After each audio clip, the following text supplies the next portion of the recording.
Excuse me. জি, আমাকে বলছেন? জি, আমি তোমাকে একটা কথা বলতে চাই। জি বলুন। I love you. Love you too ভাইয়া। এত সহজে রিপ্লাই দিয়ে দিলে? আর ভাইয়া বলছো কেন?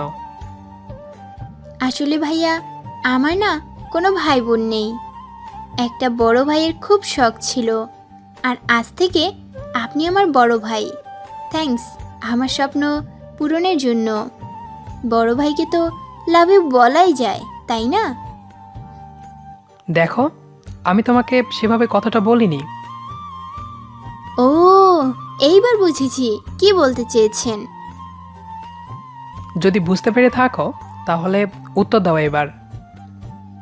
I love you too uncle. What? Uncle? তোমার কি আমাকে দেখে আঙ্কেল মনে হয়? আপনাকে দেখলে তো মনে হয় আপনার এক পা কবরে আর অন্য পা দুনিয়াতে। আর কিছুক্ষণ আগে বললেন না আপনি আমার বড় ভাই না? তাহলে তো আপনি আমার আঙ্কেল হন, কারণ দেখতে তো আপনি আমার চেয়ে বড়। কি? আমার এক পা কবরে? তুমি জানো আমার বয়স মাত্র 26। 26? জানেন, এই বয়সে আমার 3টা বাবু হয়ে যাবে, আর আপনি বলছেন মাত্র 26? তানভীর, কুল, মাথা ঠান্ডা কর। আচ্ছা, তুমি তাকিয়ে দেখো তো আশেপাশে কি হচ্ছে। সবাই আমাদের দিকে তাকিয়ে আছে তো কি হয়েছে? সবাই আমাদের দিকে কেন তাকিয়ে আছে জানো? কারণ আপনি একটা বুড়ো লোক, তাই। উফ, আমি তোমাকে আঙ্কেলের মতো ভালোবাসি না। আমি তোমায় অন্যরকমভাবে ভালোবাসি। বুঝতে পেরেছো? ওকে, তাহলে ছোট ভাই, তোমাকে আমার ফ্রেন্ডদের সাথে পরিচয় করাই।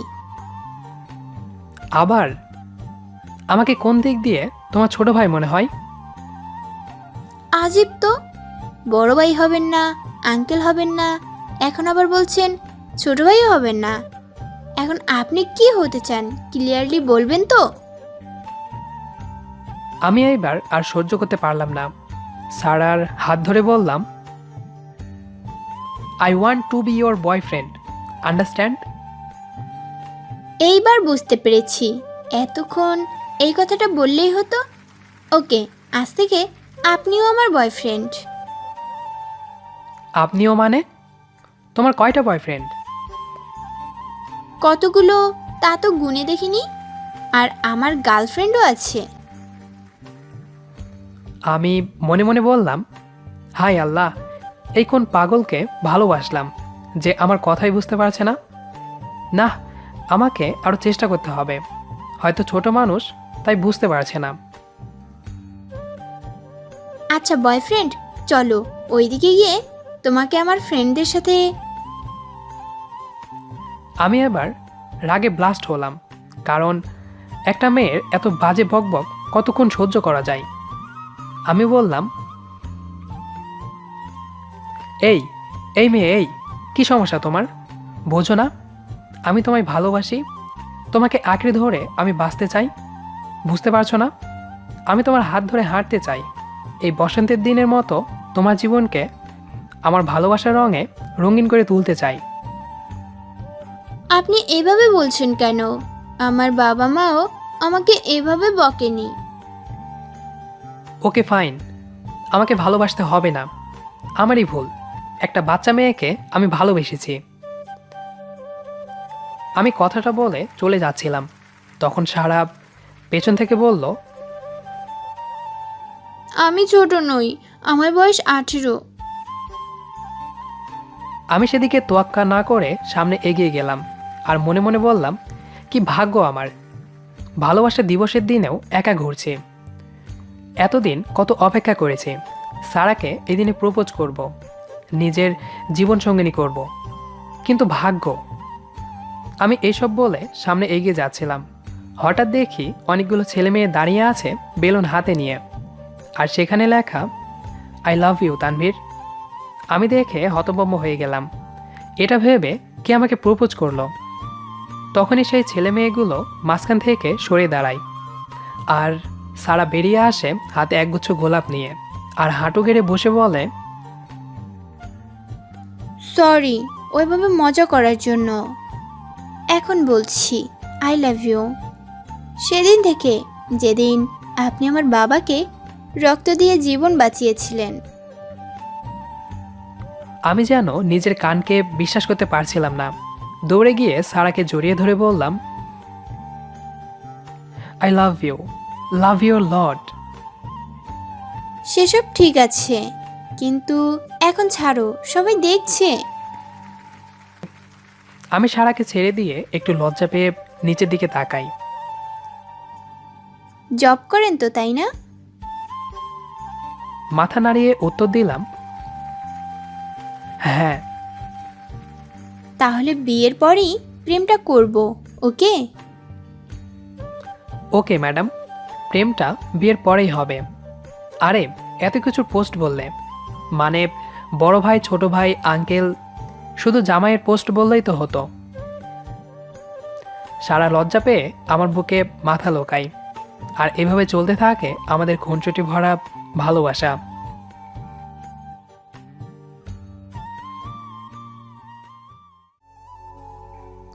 রাত্রি 11টা বেজে গেছে।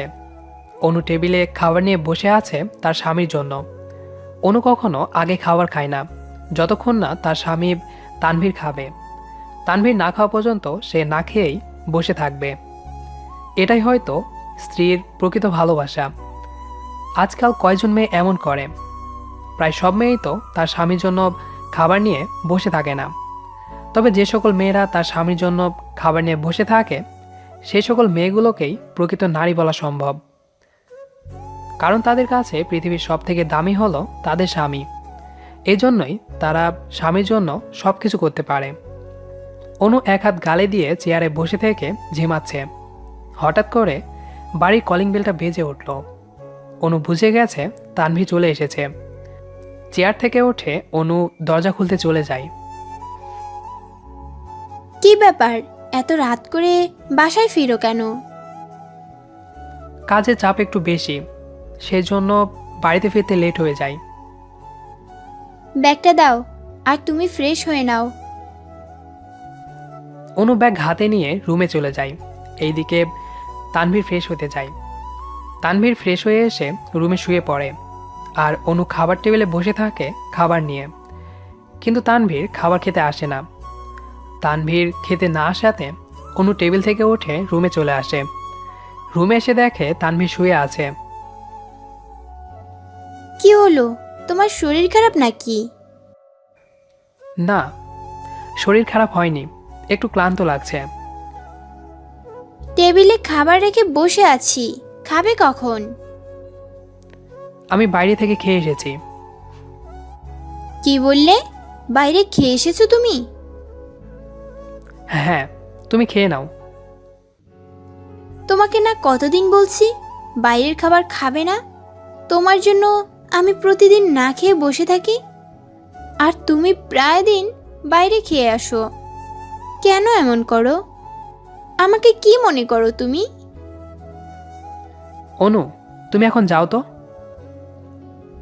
এখন তো বলবেই, এখন তো আর আমাকে তোমার পছন্দ হবে না।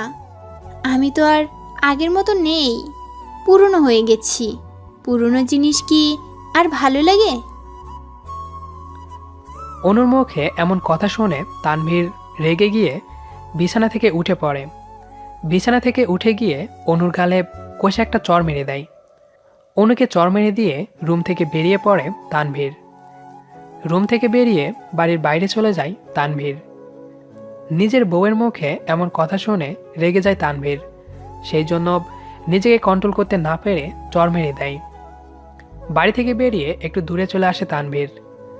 বাড়িতে থাকলে অনেক ঝগড়া হতো অনুর সাথে, সেই জন্য বাড়ি থেকে চলে আসে তানভীর। আর অনুর কান্না সহ্য করতে পারে না তানভীর। অনু কান্না করবে আর তানভীর দাঁড়িয়ে দেখতে পারবে না, সেই জন্য বাড়ি থেকে চলে এসেছে তানভীর। অনু তানভীরের হাতে চড় খেয়ে গালে হাত দিয়ে শুয়ে পড়ে। খাবার আর খায় না। যার জন্য খাবার নিয়ে বসেছিলাম সে যখন রাগ দেখাতে পারে, তাহলে আমি কেন রাগ দেখাতে পারবো না? অনু রাগ করে না খেয়ে বিছানায় শুয়ে পড়ে। বিছানায় শুয়ে থেকে অনু ভাবে, কালকেই বাড়ি ছেড়ে চলে যাব, তানভীরের সাথে আর থাকবো না। তানভীরকে আমি এত ভালোবাসি, কিন্তু সে আমাকে বুঝতেই চায় না। এই জন্যই কাউকে বেশি ভালোবাসা দেখানো উচিত না। বেশি ভালোবাসা দেখালেই মনে হয় যেন আমি তার প্রতি বেশিই দুর্বল। কালকেই চলে যাব, আর আসবো না এখানে। অনু কাঁদে আর এসব বিড়বিড় করে বলতে থাকে। অনেক রাত হয়ে যায়, তবুও তানভীর বাড়িতে আসে না। তানভীর বাড়িতে আসে না দেখে অনু ভয় পেয়ে যায়। অনুর ভয় পাওয়ার কারণ, তানভীরের কি হলো? রাগ করে কি চলে গেল বাড়ি থেকে, নাকি তানভীরের কোনো বিপদ হলো?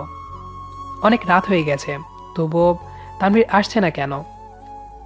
তানভীরকে অনু এত ভালোবাসে, কিন্তু সেটা কি কখনো সে বুঝতে পারে না?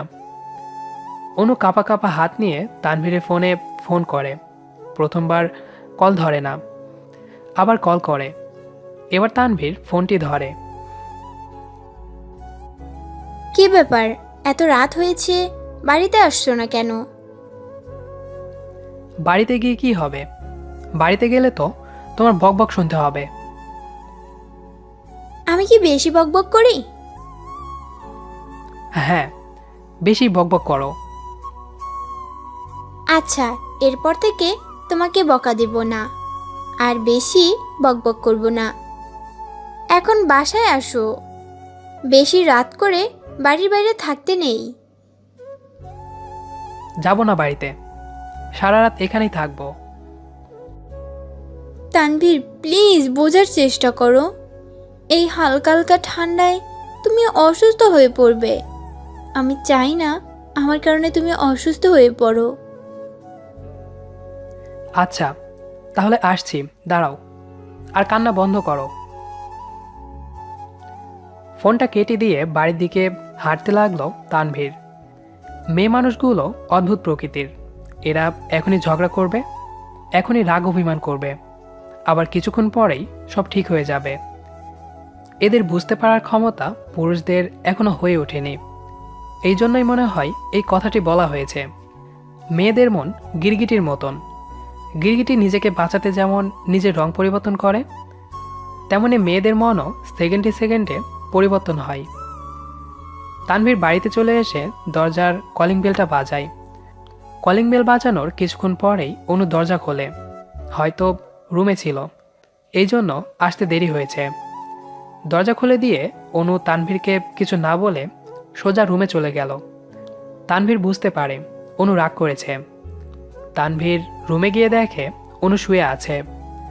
তানভীর অনুকে কিছু বলে না, কোনো কথা না বলে তানভীরও শুয়ে পড়ে। দুজনেই পাশাপাশি শুয়ে আছে, কিন্তু কেউ কোনো কথা বলছে না, একদম নীরব হয়ে আছে। অনু আর রেগে থাকতে পারে না তানভীরের ওপর। রাগ কমিয়ে অনুই প্রথমে কথা বলে। এই শুনছো? হ্যাঁ, বলো। আমার উপর রাগ করে আছো? না। তাহলে কোনো কথা বলছো না কেন? এই তো কথা বলছি, তুমি রেগে আছো তাই কোনো কথা বলিনি। এখন তো আর রাগ নেই। দেখে তো মনে হচ্ছে না খেয়ে আছো, চলো একসাথে খাবো। তানভীরের কথা শুনে অনু দ্রুত উঠে পড়ে। বিছানা থেকে উঠে অনু খাবার টেবিলে চলে যায় তানভীরকে সাথে নিয়ে। দুজনে পাশাপাশি বসে আছে, তবে অনু খাবার খাচ্ছে না। অনুর কথা তানভীরকে খাইয়ে দিতে হবে। তানভীরও অনুর কথা মেনে অনুকে খাইয়ে দিচ্ছে। খাওয়া শেষ করে দুজনে ঘুমাতে চলে গেল। তুমি আর কোনোদিন রাত করে বাসায় ফিরবে না। একটু কাজে চাপ থাকে। এত কাজ করার দরকার নাই। এত টাকা দিয়ে কি হবে বলো? আচ্ছা, এখন থেকে কম কাজ করব। এখন থেকে আগে বাসায় আসবে, আর আগে বাসায় আসলে দুজন বসে টিভি দেখব, আকাশের চাঁদ দেখব, একসাথে বসে খেতে পারবো। অনেক মজা হবে প্রতিদিন। ঠিক আছে, তোমার জন্য আমি সব করব। তানভীর মনে মনে ভেবে ফেলে পাগলিটার এই সব ইচ্ছেগুলো সে পূরণ করবে। বেশি বেশি কাজ করে কোনো লাভ নেই, নিজের বউকে একটু বেশি সময় দিবে এখন থেকে। পাগলিটার ছোট ছোট আবদারগুলো যদি না পূরণ করতে পারি তাহলে আমি কেমন স্বামী? এইসব ভাবতে থাকে তানভীর। এই, তুমি ওদিকে কেন ঘুরে রয়েছো? এদিকে ঘুরো, আর এদিকে ঘুরে কথা বলো। ঘুরলাম। আমাকে জড়িয়ে ধরে ঘুমাও। জানোই তো, তুমি আমাকে জড়িয়ে না ধরে ঘুমালে আমার ঘুম আসে না। পাগলি একটা। তোমার জন্য আজীবন পাগলি হয়েই থাকবো। অতঃপর শুধু তানভীর না, অনুও তানভীরকে জড়িয়ে ধরে ঘুমের দেশে হারিয়ে গেল। সারাদিন ঝগড়া অভিমান করে দিন শেষে ঘুমানোর সময় সব রাগ অভিমান শেষ হয়ে যায়। দুজনে তখন ঠিকই একমত হয়ে যাবে। দিন শেষে এটাই তো ওদের মতো সকল স্বামী স্ত্রীর প্রাপ্তি। আমাদের আজকের গল্পটি কেমন লেগেছে সেটি অবশ্যই কমেন্ট করে জানাবেন। আর প্রতিনিয়ত ভালোবাসার গল্প পেতে আমাদের চ্যানেলটি সাবস্ক্রাইব করে আমাদের সাথেই থাকবেন। ধন্যবাদ সবাইকে। প্রতিদিন নতুন নতুন ভালোবাসার গল্প পেতে আমাদের চ্যানেলটি সাবস্ক্রাইব করে বেল বাটনে ক্লিক করুন।